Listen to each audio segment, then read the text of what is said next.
Kembali di News on the Spot, pemirsa, 5 pimpinan KPK terpilih siang ini dijadwalkan akan menjalani pelantikan di Istana Negara. Usai dilantik oleh Presiden Joko Widodo, kelima pimpinan KPK ini akan langsung menuju ke gedung KPK.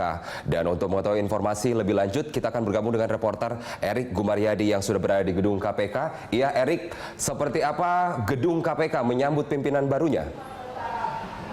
Ya baik Carlos, Presiden Joko Widodo akan melantik 5 pimpinan KPK terpilih pada Senin siang nanti.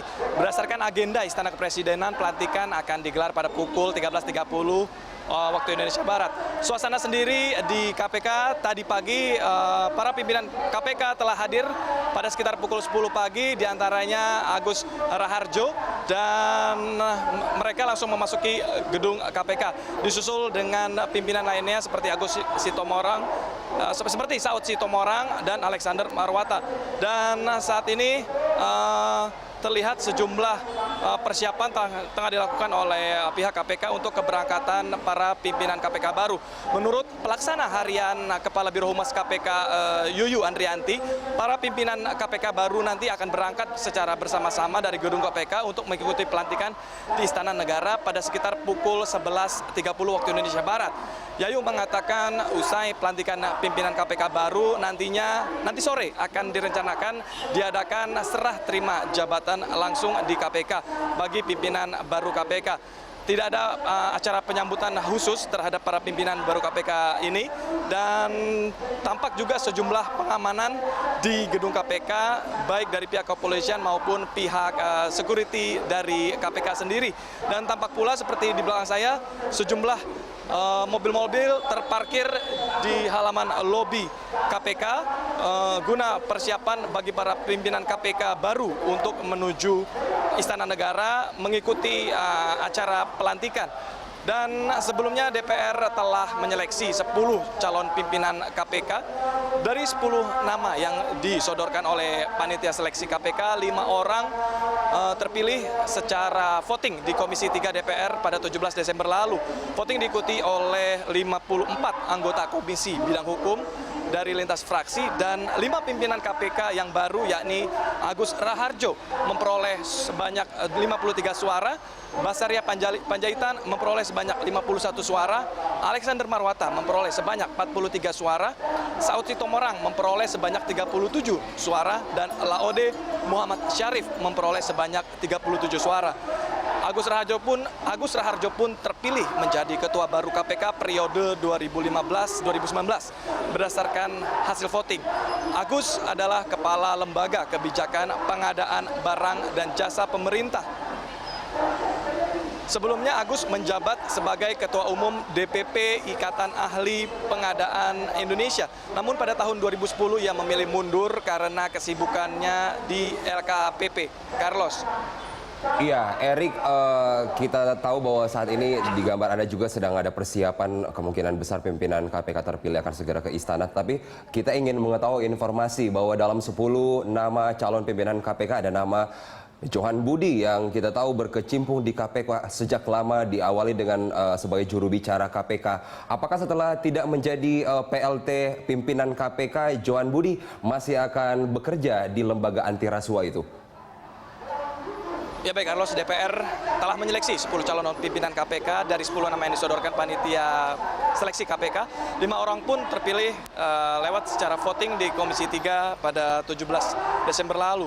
Calon pimpinan KPK lainnya seperti Busro Mukodas, Sujarnako, dan Johan Budi tidak lolos, bahkan minim suara saat voting. Dan menurut pelaksana harian Kepala Biro Humas KPK Yuyu Andrianti, mantan pimpinan KPK seperti Busro Mukodas, Sujarnako, dan Johan Budi yang tidak lolos dalam seleksi pimpinan KPK, hanya Sujarnako yang masih berstatus sebagai pimpinan KPK. Busro Mukodas sendiri telah memasuki masa pensiun, dan DPR tidak memilih Johan Budi dan Busro Mukodas menjadi pimpinan KPK. Dengan demikian, semua pimpinan KPK diisi oleh wajah baru. Dan dari hasil voting anggota Komisi 3 DPR, Johan berada di urutan ke-6. Ia hanya memperoleh 25 suara, sementara Busro hanya memperoleh 1 suara.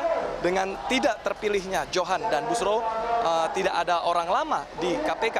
Semua diisi oleh wajah baru.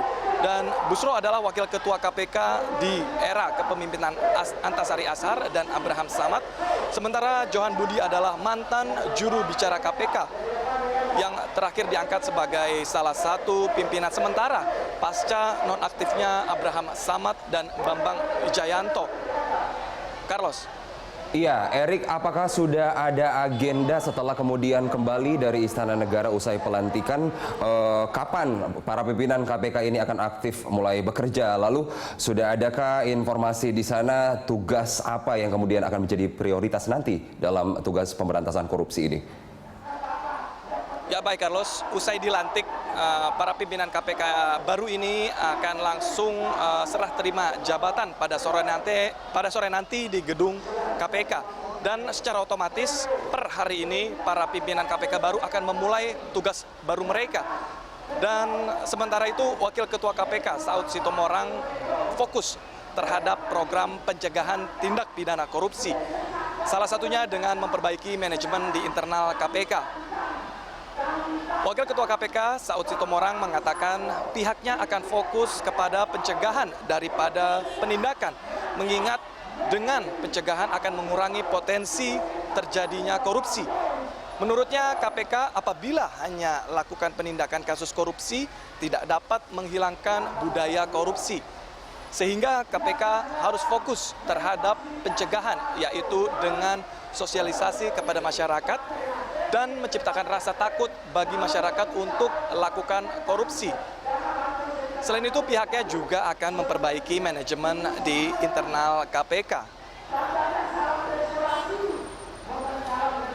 Berikut pernyataan Saud Sitomorang.